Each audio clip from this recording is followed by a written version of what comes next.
Assalamualaikum warahmatullahi wabarakatuh. Perkenalkan, kami dari kelompok 4 yang beranggotakan 3 orang. Di sini saya Felisa Krisnatanya dan rekan saya. Dan saya Sri Ningsih. Dan saya Farah Fitri Arsyifa. Di sini kami ingin melakukan wawancara terkait UMKM yang ada di sekitaran UIN Raden Intan Bandar Lampung. Baiklah, kami di sini memilih UMKM yaitu Tahu Go. Kami di sini akan mewawancarai dengan Mas siapa? Aulia. Baik Mas Aul. Di sini kami akan menanyai terkait perekrutan karyawan pada UMKM Tahu Go ini. Nah, gimana sih Mas tahap proses rekrutmen karyawan pada bisnis Tahu Go ini? Kalau tahap prosesnya kita ngandelin sosial media ya, kayak Facebook, terus beberapa kenalan disuruh diposting story WA, atau mungkin ada karyawan sebelumnya, karyawan di cabang-cabang yang lain yang punya teman, kita tanyain ada nggak yang mau bekerja. Cuman media awal yang sering kita gunain itu Facebook, karena kita yang carinya ya, banyak di sana orang-orang yang mau kerja. Oke. Nah, kira-kira ada nggak sih Mas kriteria tertentu yang dicari saat merekrut karyawan ini gitu? Kalau secara saya pribadi sih, ya cuman orang yang benar-benar pengen kerja sama jujur. Tapi di iklan Facebooknya kita cari ya yang usianya udah pantas buat bekerja, terus sudah punya pengalaman di bidang ini, goreng-menggoreng atau penjualan, sales, target. Terus siap ditempatin di area Bandar Lampung. Kalau untuk di tempat Baik, terima kasih Mas.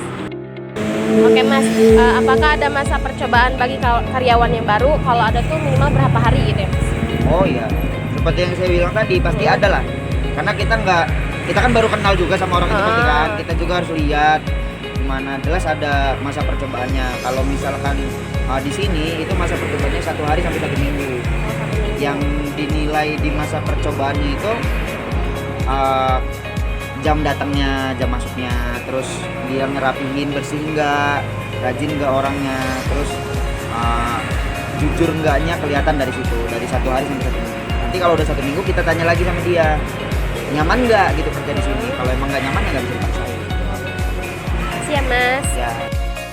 Baik Mas, di sini saya mau tanya nih, kalau untuk kita cari karyawan atau merekrut karyawan, untuk penyebaran informasinya ini dari mana sih? Atau dari WA kah, dari sosial media kah, atau dari omongan-omongan gitu? Ya. Kalau tadi saya bilang kan pertamanya dari Facebook. Oh, iya. Karena di sana tuh kayak mahasiswa nyari kerja banyak yang dari sana, terus orang-orang umum juga nyari kerja banyak dari sana. Nah, selain dari Facebook, kita tuh minta sharing sama temen juga, tolong dong share ini ke story WA, aku lagi butuh karyawan. Terus misalkan di cabang lain ada teman, saudara lagi butuh kerjaan juga, kita tanyain. Karena lebih enak nge-handle yang seperti itu daripada yang bener-bener orang asing gitu kan, canggung. Terus kita juga mau nyampein informasi susah gitu. Jadi ya itu tadi. Satu pertanyaan terakhir nih Mas, ada nggak sih kendala dalam proses rekrutan ini? Kadang beberapa tuh kalau dalam prosesnya ada orang yang nggak berminat kan, jadi kayak apa sih cuman tukang goreng tahu. Kadang kan sekarang standar pekerjaan orang kan beda-beda. Iya. Tapi kalau dalam udah keterima nih, misalkan ada yang berminat masuk, kadang kendalanya tuh mereka nggak betah gitu. Kadang ternyata kerja kayak gini nih susah, dicapek ngatur waktunya. Terus ada juga tekanan dari sayanya, kayak saya nuntut harus rajin, harus dibersihin, mereka nggak terima ya. Itu tadi, makanya saya cari yang lebih berpengalaman, jadi mereka nggak perlu gamblang kerjanya gimana, mereka udah tahu. Terima kasih ya Mas, sudah meluangkan waktunya untuk diwawancarai.